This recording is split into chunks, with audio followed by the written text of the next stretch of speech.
तुमचं मनापासून अभिनंदन करतो गिरीश भाऊ।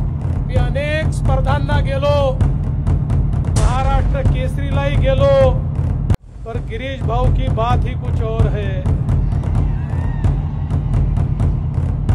हे जे आयोजन या ठिकाणी तुम्ही केलाय, आगळं वेगळं आयोजन आहे। परदेशातले पैलवानही आलेत। आमच्या पृथ्वीराज पाटलांनी जॉर्जियाच्या पैलवानाला या ठिकाणी पॉइंटच्या भरोशावर हरवलेला आहे। तर आमची महिला पैलवान, आमची मंडळी हिने पहिल्या क्षणापासून अतिशय आक्रमक खेळ केला आणि इस्टोनियाची जी पैलवान होती तिच्या नाकी दम आणला आणि शेवटी तिला देखील पराजित केलेला आहे आणि आपल्या भारताचा झेंडा हा या ठिकाणी वर केलेला आहे।